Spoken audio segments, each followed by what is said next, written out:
Good morning, Internet.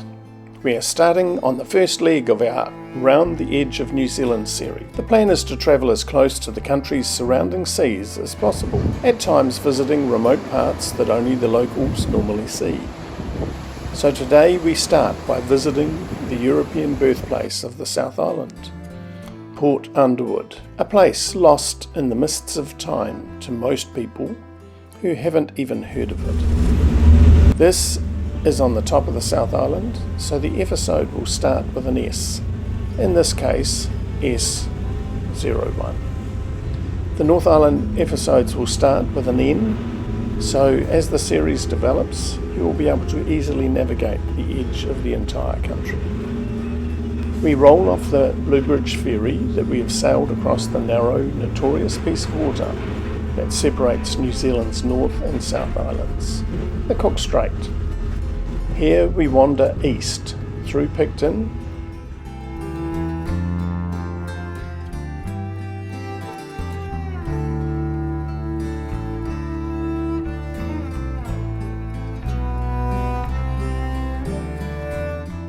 around Karaka Point, where we leave Queen Charlotte Sound and head up the twisty Port Underwood Road and over the Rohatai Saddle. From this elevated lookout, we gaze down into Port Underwood. Port Underwood is both a small town and the name of this sound, which is different from all the other sounds that make up Marlborough Sounds, in that it has an entrance to the south from Cloudy Bay on the edge of Cook Strait. Port Underwood was one of the earliest European settlements on the South Island when whaler John Guard established a shore whaling station in 1828. In this location, many New Zealand firsts have been established over the years. Port Underwood offered those early Europeans a sheltered port to anchor ships, with ample timber, water and access to the Cook Strait. It was known as Manganui to the local Maori. They had long settled and taken advantage of the plentiful food supply here. As we travel around the edge of Port Underwood, we can see that it was deforested early in the European period for timber and then farmed. Today it has been largely replanted, but with pines. The changing pattern of young pines, mature pines, and ugly clear felling is visible among areas of farming and native bush. The road is narrow and twisty, mostly gravel, and in parts the big logging trucks active here have obviously been giving it a hard time. So I take my time and enjoy the incredible views seen both in the hills and down into the bays as I travel to the road end at Tumbledown Bay.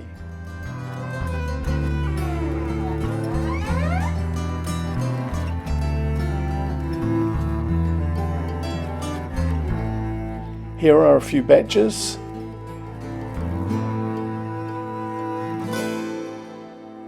Mooring buoys and swimming pontoon. Probably a lively spot in holiday times, but today it is quiet and I am the only one around.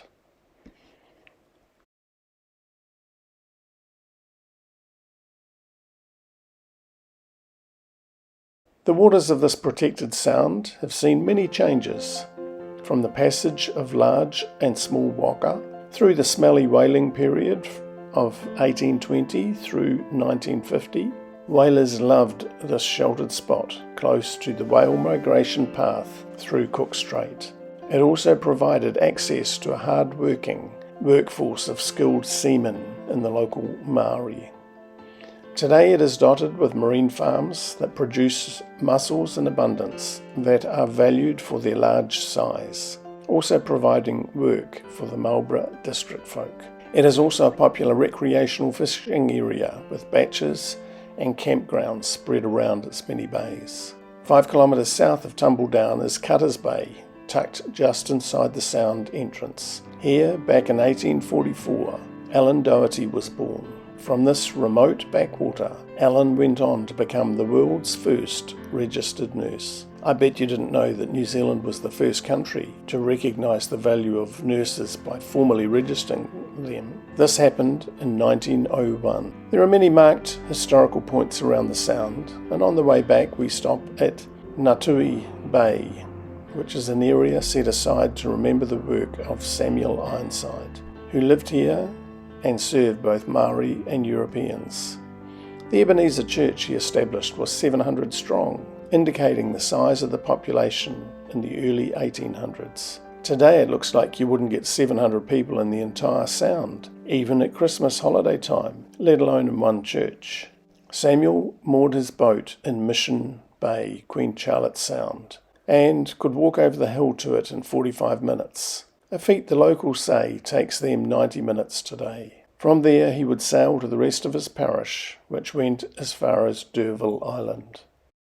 The town of Port Underwood is the largest settlement in the Sound. It has maybe 20 houses and a deep water wharf just around the headland in Oyster Bay. This wharf services a number of fishing boats and mussel barges and has a nearby launching ramp for recreational fishermen.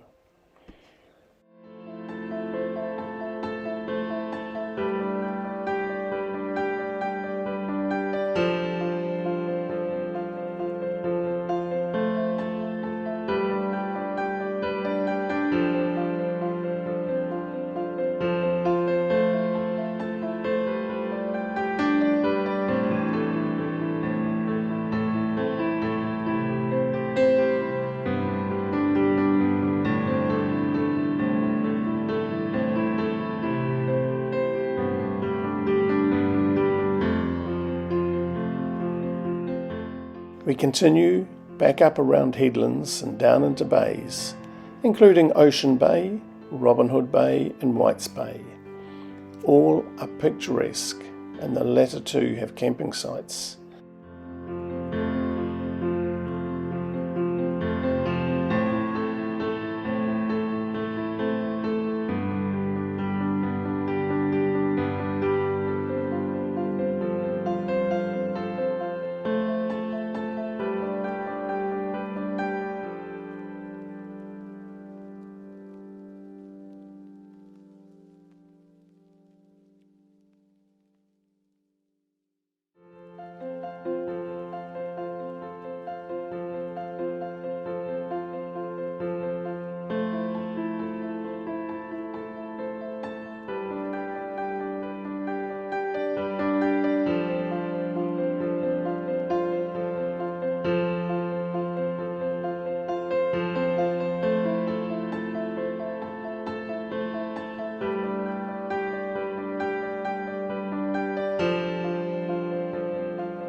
From Ocean Bay, the views include out into the Cook Strait.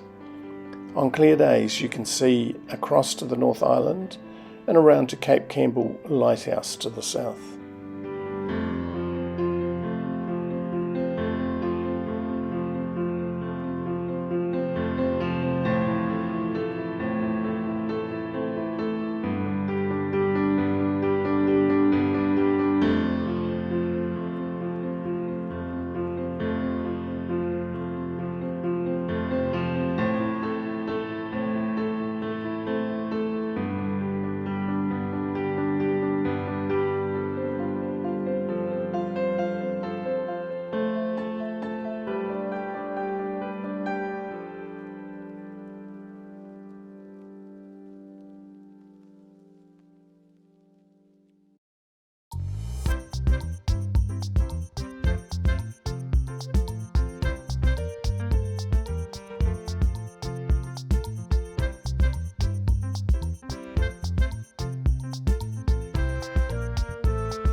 This trip finishes on the lookout above Monkey Bay. From here we look down on Rarangi and across Cloudy Bay. We trust you've enjoyed this trip along the edge of New Zealand with Remote Places New Zealand, and that has encouraged you to get out and enjoy this wonderful creation we live in. When life is getting you down, it is so good to get out and rewind somewhere, letting nature settle us and amaze us. Please subscribe and hit the like button. It certainly encourages me. Thank you, Dudley Moore from Remote Places, New Zealand.